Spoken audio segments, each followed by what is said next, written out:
Hey everybody, it's Miss A and I am here with a recap on our adding with standard algorithm. So the standard for 4th grade says that students should be able to fluently add and subtract. So fluent means they shouldn't be using those strategies that they've been taught previously. They now should be at the point where they're using place value to be successful. So one of the tips that I actually show the kids to help them, because it's not that our children don't know how to add, it's that a lot of times we write really sloppily or we get confused with what place value goes where. So one of the techniques that I tell my kids to do is to turn their paper horizontal so that way they have columns to work with. So if I have, let me get a different marker, this one's pretty big. If I want to add 46,784, I know that when I add and subtract, I always add, I always line up my commas, plus 9,281. When I do that, I make sure that everything is lined up. I know my comma goes in the same place, and I know that all my ones place values are together, tens, hundreds, thousands, 10,000s. Now, when we start adding, we always start from the ones column, and you guys are really good at this. That isn't an issue. I think it's more organization of the problem where we tend to make mistakes. So I go to my ones place, and I start there. And if I need to regroup, I make sure that I do that so that we can see it. Let me get another color pen here. Yeah, that's still purple. Let me do this green. All right, so let me start on my ones, and I have 4 plus 5, or 4 plus 1, which is 5. And then there was no regrouping needed because it was a single digit number left over. Let me go to my tens column. So now I have 8 plus 8. That's doubles. 8 plus 8 is 16. So I put my 6 in the place, and then I regroup my tens, which is 1. So now I have 1 plus 2, which is 3, and 3 plus 7, which is 10. I put my 0, regroup my 10, and it's a 10 because you have a 0 place value, or a 1's place value, and a 10's place value. Now I have 1 plus 9, which is 10, plus 6, which is 16. 6, regroup my 1. 1 plus 4 is 5. So we used place value and standard algorithm and regrouping to do this problem, and you see how we lined it up. So that is the strategy the children should be using. They don't necessarily have to turn their paper vertical or horizontal if it works for them and they're able to write neatly and they don't make mistakes, great. If we tend to make mistakes in adding and subtracting, it's not because we don't know how to add and subtract. We really do. It's usually because we don't line our numbers up right and we get confused. And if we don't line them up right, that will set us up for failure right from the very beginning. One of the strategies that, or one of the things that we worked on today is something that looks like this. So let's look.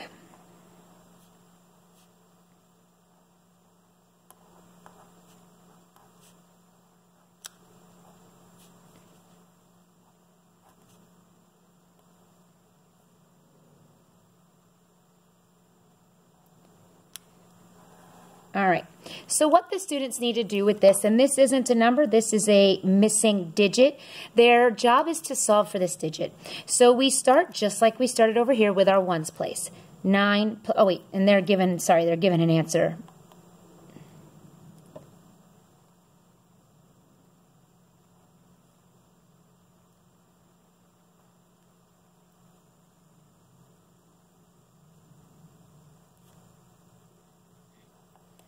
All right, so sorry, this is how the problem's set up. They're actually given a number missing a digit, and they're given another add-in. So these are 2 add-ins, and they're given the sum. They're given the total. So I start in my ones place, and I start by adding my ones.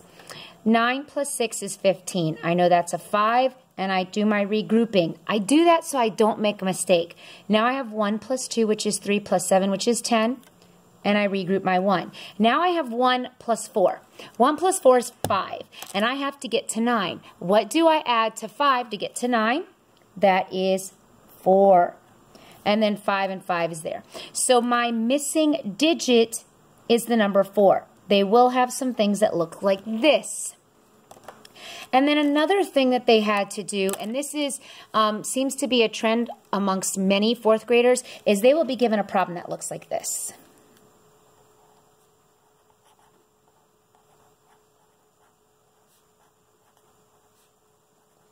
So they're given directions. And then they have random numbers.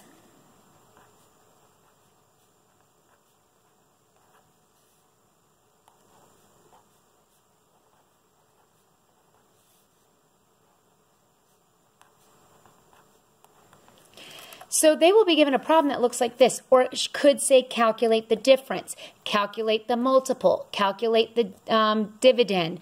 So they could be given different directions, and what happens is the kids see these numbers and they do automatically go to adding, and in this case that would help them, but that's not always what we have to do. So what we did today is we talked about the word calculate in math. That means to solve or to find.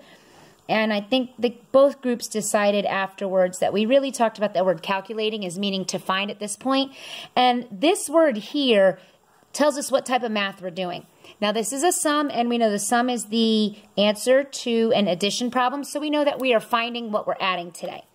So once I have figured out my directions, I then can deal with my numbers.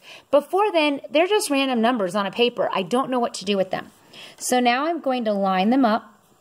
And I do use my lines to help me do this, because in adding and subtracting, commas and decimals have to be lined up. It doesn't matter what order with adding, so that's the good thing about that. I don't have to go any special kind of order, but they do have to have those commas lined up. And my comma goes there. That doesn't change. Commas, oops, let me pull this over. Commas go in a row. And now I just work my way through it. 9 plus 2 is 11, so I'm regrouping my 1. 1 plus 9 is 10, plus 2 is 12, plus 4 is 16, and regroup my 1. 1 plus 9 is 10, plus 4 is 14, plus 7 is 21, regroup my 2. 2 plus 1 is 3. 3 plus 6 is 9. And then 9 plus 9 is 18. Regroup my 1. And I put that little plus in front to let me know that that was a regrouped value when I only have one color. 1 plus 5 is 6. 6 plus 7 is 13. So I was able to answer a problem given directions, calculate the sum, and given random numbers, and then I solved for that problem. Now let me give you the extra credit related. All right.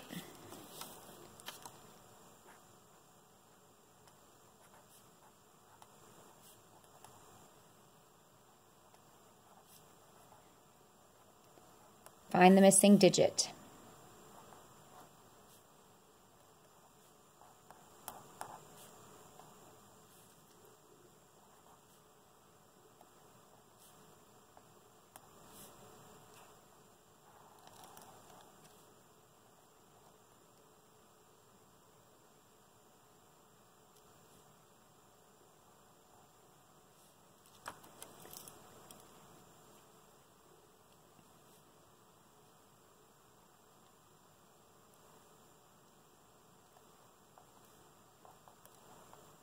All right, so find the missing digit, and then here we have the next direction.